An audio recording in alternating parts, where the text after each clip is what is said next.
E qual habilidade hoje você acha que assim uma pessoa precisa ter? Por exemplo, eu quero ir para a área de projeto estrutural.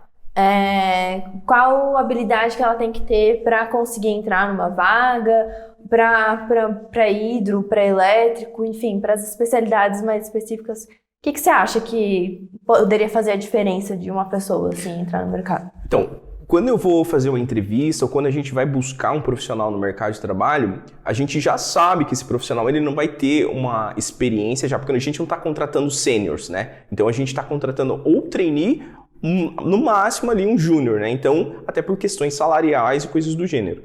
Então, quando você pega um profissional no nível trainee e júnior 1, que seja o caso, a gente procura o quê? Eu não vou fazer umas perguntas muito técnicas específicas para ele, mas ele tem que ter o quê? Quais habilidades, né? Quais são esses soft skills e os hard skills também que ele tem que ter já para ele poder entrar no mercado de trabalho. Então, basicamente, eu vejo o quê? Os desafios que ele enfrentou e como foi a reação dele diante desses desafios. Por exemplo, né, se eu estou entrevistando um engenheiro, eu vou perguntar como que foi durante a tua graduação. Como que foi as matérias de cálculo 1, né? O pessoal sabe como é aquele primeiro impacto que tem, né? Quando você recebe aquela matéria de cálculo, física, então cálculo numérico, aquelas coisas. Como que foi você entender isso? Como foi as suas frustrações, né? Tipo, eu não quero saber se ele passou, não passou, reprovou, coisa do gênero. Só quero saber como que ele lidou com esses desafios que acontecem.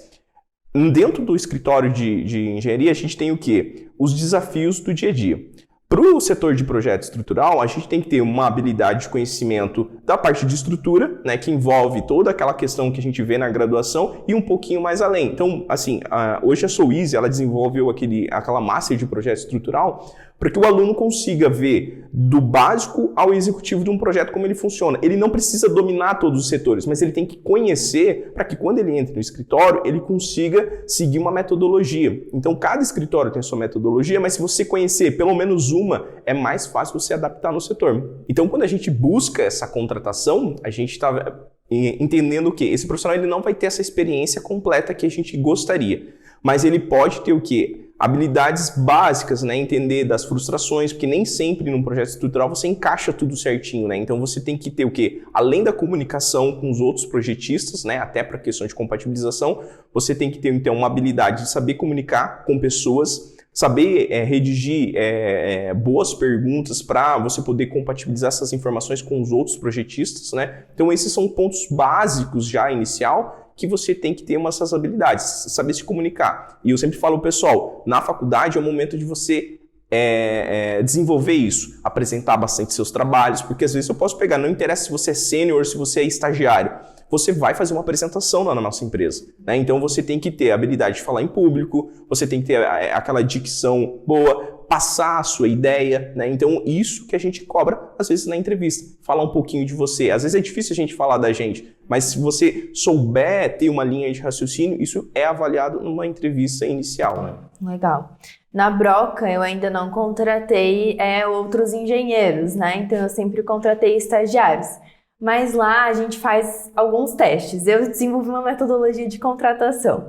Então eu vou lá e envio uma planilha de quantitativo, eu envio um memorial descritivo, envio alguma atividade que o estagiário vai elaborar durante as atividades no futuro e dou umas orientações e vejo o que eles vão fazer. Então eu passo isso, depois de fazer análise de currículo, eu passo essa tarefinha para eles. E eu vejo que, assim, tem uma diferença bem grande entre as pessoas que conseguem a vaga, passam para a próxima fase, que é a entrevista, que é a vontade de fazer dar certo, a vontade de tentar fazer, né? Então, assim, tem gente que não sabe fazer nada, não faz ideia daquilo que eu mandei. Só que a pessoa me manda pergunta, porque eu deixo isso sempre aberto, né?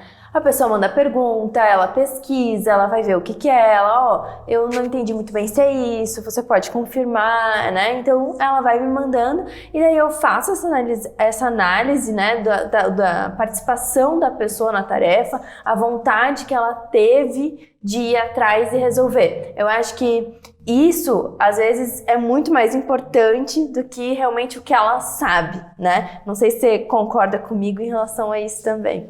Concordo e acho isso super importante, né? Os testes, eles são necessários para você analisar algumas habilidades específicas até de desenvolver. A gente, numa entrevista, não está buscando realmente a resposta final daquele problema que a gente apresentou. A gente está analisando como você usou métodos para chegar numa solução, mesmo que aquela solução não seja a que a gente gostaria de ver. Mas a gente analisa todos esses pontos, qual foram os seus critérios, onde você pesquisou as informações e quais foram suas dúvidas, né? Que isso é importante, porque a parte técnica, né, independente da universidade que você fez, você tem que ter aquelas atribuições e aquelas competências daquela área, seguir as normativas, seguir os métodos, padrões construtivos de engenharia, essas técnicas construtivas. Isso é uma habilidade que é intrínseca ao profissional, ele tem que vir com isso, né? Não tem como moldar essas informações. Mas já a questão das habilidades ali entrelaçadas com o setor de projeto, ou orçamento, ou obra, né? Então, essa sinergia que existe entre esses setores, então você consegue moldar dentro dessas atividades que a gente vai fazendo, né? Então, e se eu tivesse uma furação nessa viga da tua tubulação hidráulica, como que você ia passar isso para o projetista de estrutura para a gente ter essa comunicação de interfaces? Então, é interessante você seguir por esse método. Por isso que eu acho que o seu método é bem válido, né? E ajuda muito a pessoa a saber, poxa, numa situação dessa, como eu sairia, né? E é o que a gente vive no escritório. Sempre tem uma situação adversa para a gente resolver, né?